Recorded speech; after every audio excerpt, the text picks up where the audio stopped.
Nous sommes très heureux de vous retrouver pour cette présentation de l'ESTACA. Comme vous le savez sans doute, c'est une école, spécialisée sur les nouvelles mobilités, les transports, tout ce qui est automobile, aéronautique, ferroviaire, spatial et naval.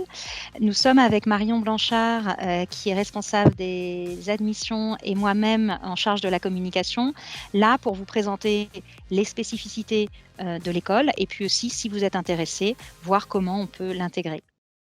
Donc, la première question qui se pose même très souvent, est-ce qu'on fait une prépa ou une prépa intégrée? Alors, effectivement, c'est souvent une question qui revient. Vous savez qu'il y a 2 voies possibles pour devenir ingénieur, soit de faire un cycle préparatoire au lycée de 2 ans, puis 3 ans d'école, soit d'intégrer directement une école et de faire ce qu'on appelle, une école post-bac, une école à prépa intégrée. Donc c'est effectivement, le modèle qui a été choisi par l'ESTACA. Donc pour, ceux qui souhaitent, intégrer directement une école en 5 ans, l'intérêt, c'est que, bah, d'abord, vous choisissez votre école d'emblée après votre année de terminale. Donc vous n'avez pas le côté aléatoire du concours à la fin des 2 années de prépa et puis vous avez une formation qui est homogène, sur 5 ans, sans rupture entre la prépa et le cycle ingénieur. Donc vous le voyez ici, en fait, à l'ESTACA, on propose une formation qui, dès les premières années, donc dès la première année, vous avez une initiation dans nos domaines de spécialisation, qui sont les secteurs des transports et dès la deuxième année, vous choisissez votre filière, donc soit l'automobile, soit les transports urbains et ferroviaires, soit le naval qui est une nouvelle filière qu'on introduit cette année, soit l'aéronautique et le spatial et pendant, les 4 années qui suivent, vous allez vous spécialiser progressivement. Ce qui fait qu'au bout de 4 ans, vous avez vraiment une, connaissance approfondie du secteur dans lequel vous avez pu évoluer. Donc au niveau des 2 premières années, évidemment, il y a une acquisition, des bases scientifiques, des enseignements technologiques, mais aussi, de sciences humaines, de langue qui est important. Mais vous avez aussi cette spécialisation, dans le domaine, des transports chez nous, par exemple. L'autre chose, c'est qu'en termes de modalités pédagogiques, c'est pas tout à fait la même chose, en classe, prépa et dans une prépa intégrée. L'idée, c'est que vous allez vous former un petit peu différemment avec un enseignement qui est, alors un enseignement scientifique important, vous avez bien sûr beaucoup d'heures de maths, beaucoup de physique, de mécanique, d'électronique, mais l'enseignement est plus concret. Dans le programme de mathématiques, par exemple, on va choisir les chapitres qui sont utiles pour la suite. En mécanique, on va choisir des cas d'études reliés au transport. Vous avez aussi des stages. Dès la première année, vous devez faire un stage en entreprise, pendant l'été. Au total, vous aurez 1 an de stage sur la formation, à l'ESTACA. Sur les modes, pédagogiques, nous, on n'est pas du tout dans une optique de préparation d'un concours où vous devez voir absolument toutes les matières. Il y a pas de côté concurrentiel non plus. L'objectif, c'est que tout le monde passe dans l'année supérieure et on va favoriser le travail en groupe avec, des serious games, avec des challenges proposés avec une ouverture aussi vers d'autres écoles. Ça se fait au fil du cursus. On fait partie du groupe ISAE, donc on propose des semaines de mobilité, par exemple, au sein des autres écoles que sont Supaéro, Supméca, l'école de l'air. On favorise une pédagogie par projet, c'est-à-dire qu'il y a, un sujet qui est donné soit par un chercheur de l'école, soit par une entreprise, soit parfois par une association aussi, sur lesquels les étudiants vont travailler en groupe, pour répondre au cahier des charges qui a été proposé. C'est le mode de fonctionnement de l'ingénieur quand il est en activité. On essaie de le proposer le plus tôt possible. Donc à travers toute cette pédagogie, ce qu'on veut favoriser, c'est non seulement les connaissances, scientifiques, le savoir-faire, mais c'est aussi ce qu'on appelle le savoir-être. C'est-à-dire, tout ce qu'on apprend, aussi à travers, des projets, la vie associative pour devenir un ingénieur, c'est-à-dire, savoir bien communiquer, savoir travailler en équipe, respecter des délais, savoir mener des projets, pourquoi pas avoir l'esprit d'entreprise? Donc on a des options entrepreneuriat, pour ceux qui sont intéressés aussi à éventuellement développer à plus long terme, un projet de création d'entreprise. On propose des doubles diplômes. Donc tous ces sujets permettent de s'ouvrir pardon, sur, des choses un petit peu différentes, de ce que va proposer la prépa plus classique en lycée. Alors c'est aussi, il y a le côté aussi où nous on fonctionne en contrôle continu, donc il y a pas de quota de passage d'une année sur l'autre. Donc ça, c'est aussi une donnée qui différencie, la classe prépa classique de la prépa intégrée. La question qui arrive ensuite, école spécialisée ou école généraliste? Alors ça effectivement, c'est une bonne question. Nous, on propose une formation qui est spécialisée sur les transports. Notre principe, c'est un peu de dire: «On réussit mieux dans ce qu'on aime». Donc c'est évidemment ceux qui arrivent avec déjà un centre d'intérêt, important, qui sont déjà passionnés par, l'aéronautique, qui le spatial, qui le ferroviaire. Ils arrivent avec un vrai centre d'intérêt. C'est pas le cas de tous. Vous le voyez là, on vous dit c'est à peu près 76 en tout cas sur les enquêtes qu'on a fait, ces dernières années, qui étaient vraiment, déjà très orientés vers un secteur transport précis.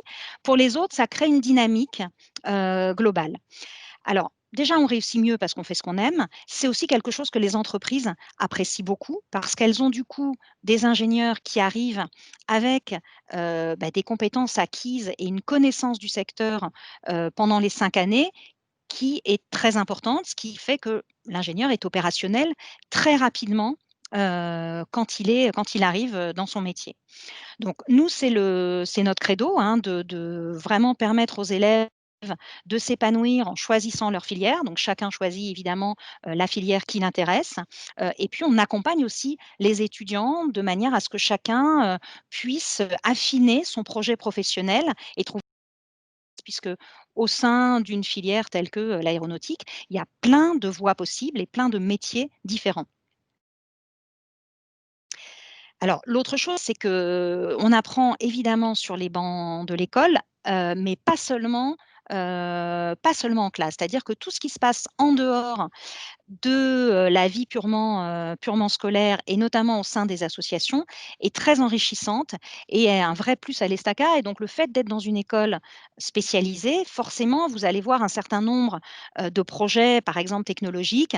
Ce sont des étudiants qui vont construire un véhicule énergétique, qui vont, concevoir et construire puis faire décoller des fusées, qui vont participer à des vols paraboliques.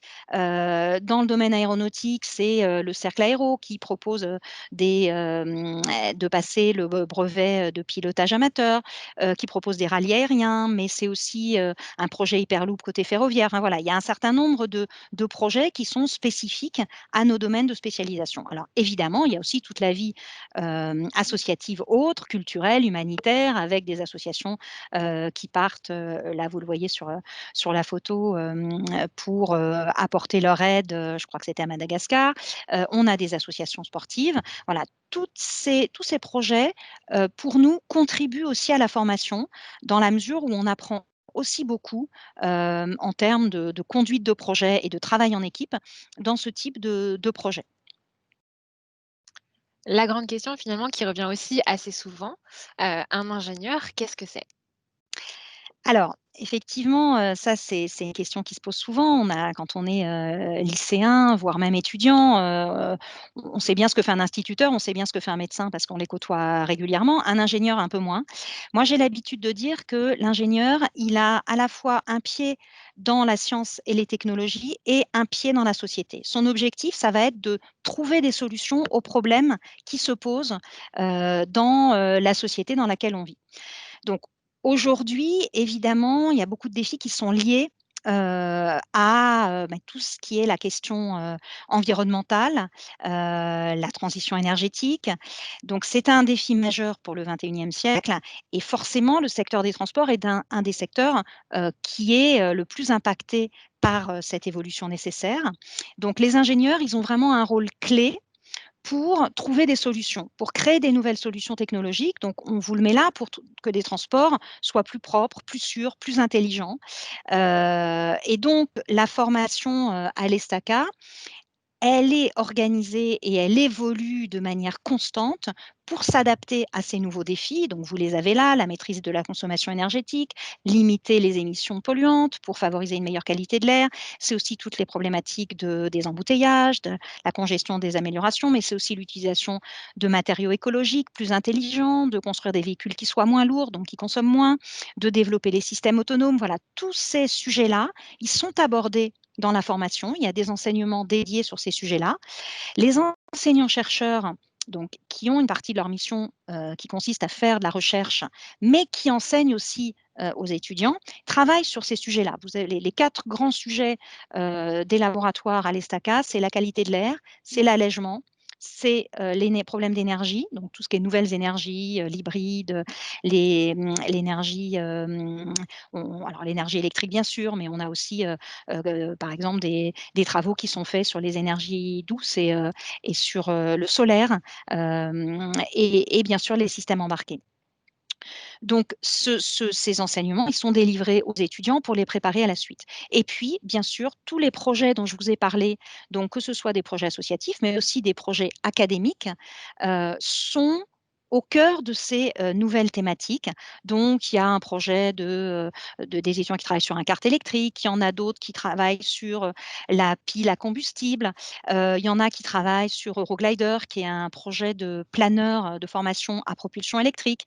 Il y en a qui travaillent sur la conversion d'un avion thermique à l'électrique. Voilà, donc tous les projets, enfin pas tous les projets, mais un grand nombre de projets qui sont proposés aux étudiants sont autour de ces thématiques pour les préparer à bah, à le rôle qu'ils vont avoir à jouer quand ils seront quand ils arriveront sur le monde du travail de l'ingénierie.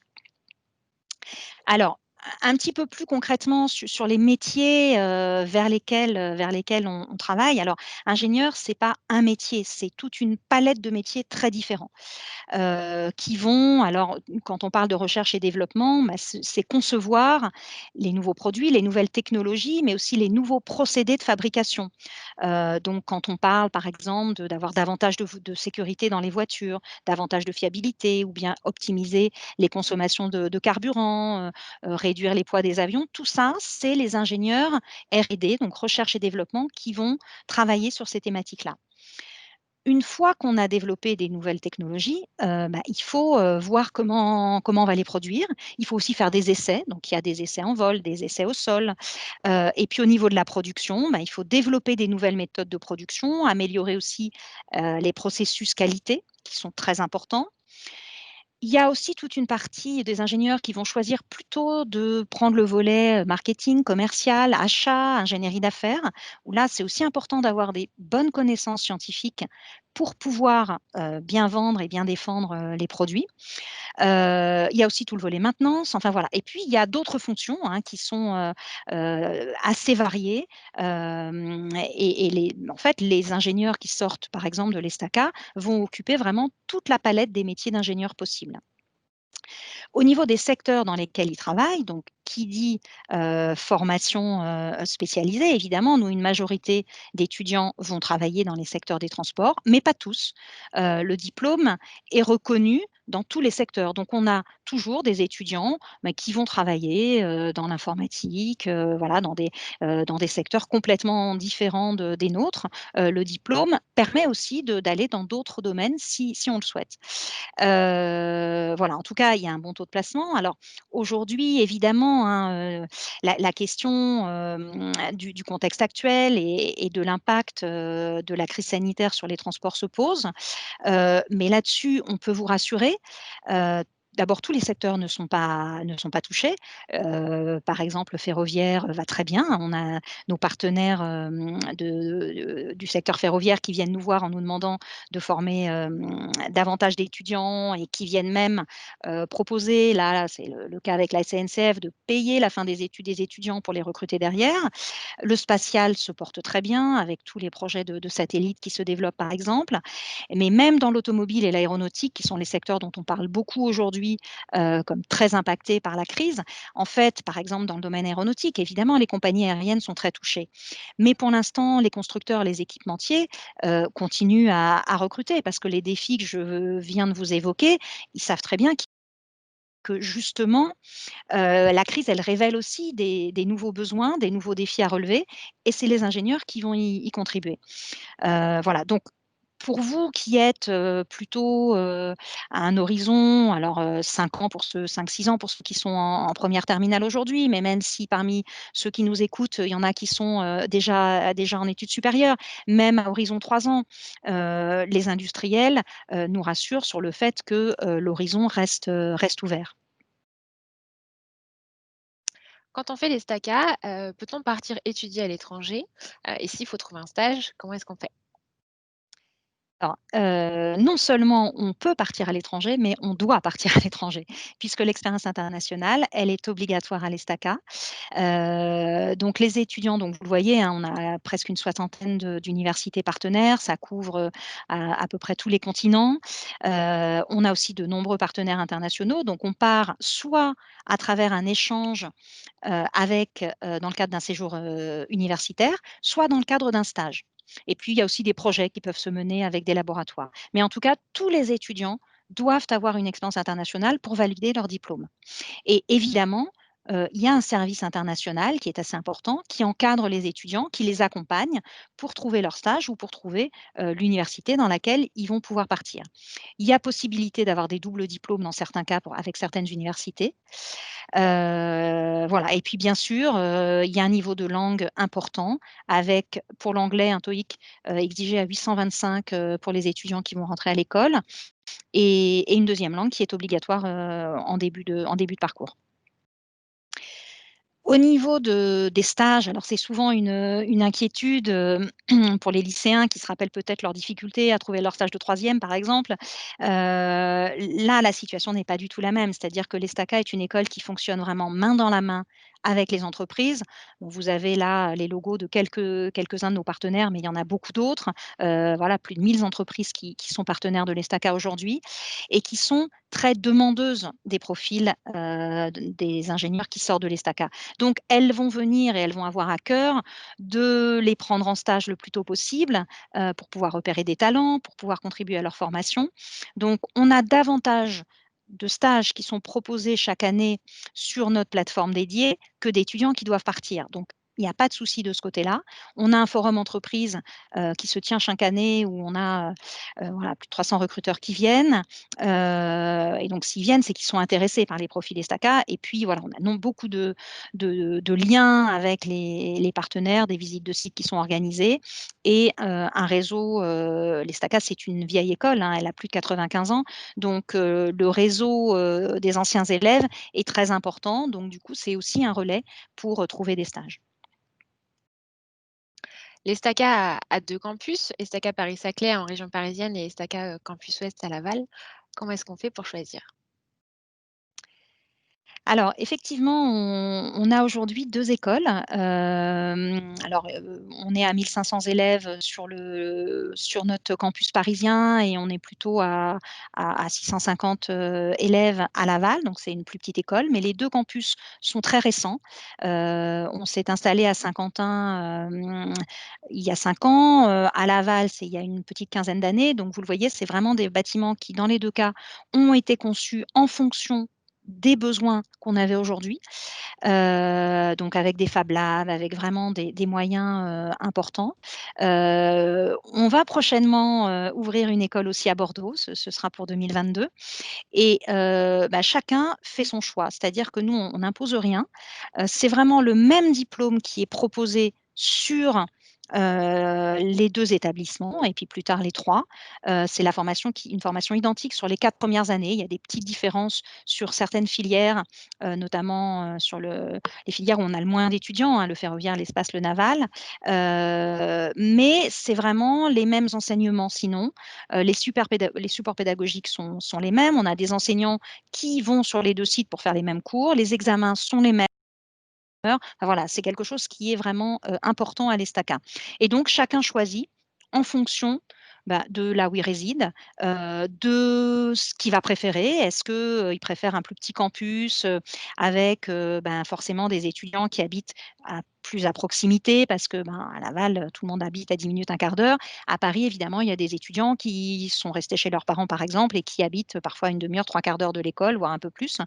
Voilà, sur les aspects financiers, ben, quand on doit, louer, une chambre ou un studio, évidemment, c'est un petit peu moins cher à Laval qu'en Île-de-France. Bon, par contre, en Île-de-France, ben, il y a un environnement, culturel, mais aussi industriel, qui est peut-être un peu plus riche. C'est parfois plus pratique au niveau des transports. Donc chacun fait vraiment son choix et quand vous arriverez, sur nos différentes plateformes d'admission, vous allez pouvoir dire: «Bah, je souhaite venir soit, sur, le campus ouest, soit sur, Paris-Saclay, soit ça m'est égal» et auquel cas vous avez la possibilité de noter indifférent et au cours des études, si vous avez envie de changer, c'est tout à fait possible aussi. On favorise la mobilité géographique entre nos 2 écoles, c'est pas du tout gênant pour nous. Alors, on inverse maintenant les rôles. C'est Marion Blanchard qui va répondre à toutes les questions sur, comment on intègre l'école. Donc d'abord, première chose, à quel moment peut-on intégrer les STACA? Donc l'ESTACA, on peut l'intégrer de différentes, façons. Donc, la plupart de nos étudiants arrivent après leur terminale, donc via le concours Avenir et la procédure Avenir Bac. Ensuite la 2e flux, c'est plutôt, via, Avenir Prépa, donc après les maths spé et ensuite il y a d'autres cursus qui nous rejoignent via le concours Avenir Plus. Donc le concours Avenir, c'est un même portail d'admission pour intégrer cette grande école d'ingénieurs. Alors, comment intégrer les STACA si je suis en terminale? Alors donc pour, intégrer les SACA, on va scinder en 2 fois entre les terminales générales et les terminales STI2D. Donc, pour une terminale, générale, tout se passe sur Parcoursup. Il va y avoir une première, partie qui va être l'étude du dossier. Donc dans l'étude du dossier, on va regarder les notes de première ainsi que les notes de terminale, à cette étude, on va sortir les très bons dossiers qui seront grand classés et ces étudiants seront exemptés des épreuves écrites. Pour les autres, je vous rassure, vous serez convoqués donc tous à une seule et même date qui a lieu donc le 25 avril 2021, à des épreuves écrites, épreuves en mathématiques, épreuves, scientifiques. Donc là, ce sera en fonction de la spécialité que vous aurez choisie en terminale et une épreuve d'anglais et donc à la fin, le dossier, représentera 40 de votre note finale et les épreuves écrites 60. Vous aurez donc une note et vous serez classés au concours à venir. Les résultats, ce sera sur Parcoursup au mois de mai. Donc rendez-vous en 2021. Pour les spécialités, donc, on va revenir un petit peu, voilà, sur les spécialités qu'on vous conseille fortement de choisir. Donc en classe de première, ça sera, spécialité donc en numéro 1 mathématiques, spécialité numéro 2 physique-chimie et la spécialité numéro 3, elle est libre, qu'elle soit scientifique ou non. Et en terminale, on vous conseillera donc toujours de garder mathématiques et une spécialité, numéro 2 scientifique. Alors, je ne vous cache pas que, à l'ESTACA, hein, les 2 matières les plus importantes, surtout en prépa intégrée, ce sont les mathématiques et la physique. On vous a mis, également le rappel des 5 spécialités scientifiques, mais, je pense que maintenant elles sont bien ancrées. On vous parle également de l'option maths experte. Voilà, c'est absolument pas obligatoire, ça sera sûrement considéré davantage comme un bonus. Si vous le faites, tant mieux. Après, ce n'est vraiment pas du tout une obligation. Pour les terminales STI2D, donc pour le coup, c'est toujours sur Parcoursup, hein, ça ne change pas. Il y a également une partie dossier scolaire, donc on regarde pareil de la même façon les notes de première et les notes, de terminale. De la même façon, il y aura, donc les très bons dossiers qui seront grand classés. Par contre, à l'inverse, si les dossiers sont trop mauvais, là, les étudiants peuvent être non admissibles et pour les autres, ils sont convoqués à un oral de motivation le 17 avril 2021. Il n'y a pas d'épreuve écrite pour les STI2D. C'est vraiment dossier et oral de motivation. Et de la même manière, résultat sur Parcoursup au mois de mai. Alors maintenant, si je fais le choix d'aller plutôt dans l'enseignement supérieur, et puis d'intégrer les STACA dans un second temps, comment je peux faire dans ce cas-là? Donc, comme je vous l'ai dit tout à l'heure, le 2e flux le plus important qui intègre les SACA, en cours de route, c'est via, Avenir Prépa, donc après, maths spé, via les concours, donc CCINP, E3A Polytech et la Banque PT. Et donc, comme vous pouvez le voir, les étudiants intègrent directement l'école en 3e année.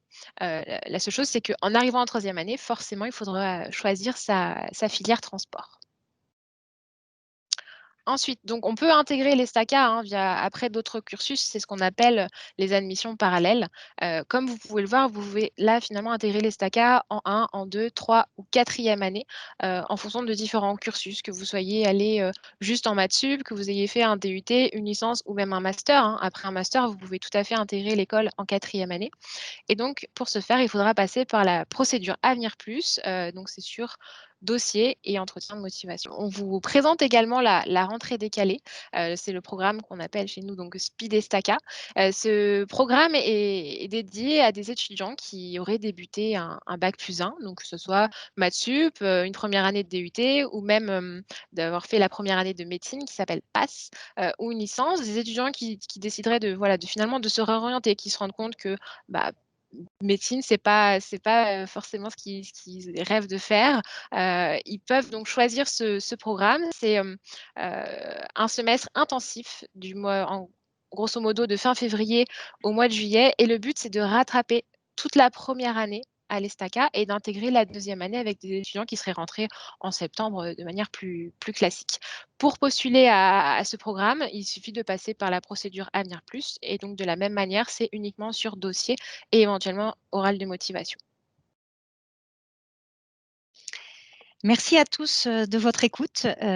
Si vous avez été intéressés, par cette présentation de l'école, n'hésitez pas à venir voir notre site internet ou si vous souhaitez avoir plus d'informations, vous pouvez, flasher ce QR code, qui vous amènera vers un lien, pour, vous inscrire à, nos newsletters ou si vous avez besoin d'aller chercher une brochure de l'école, et cetera.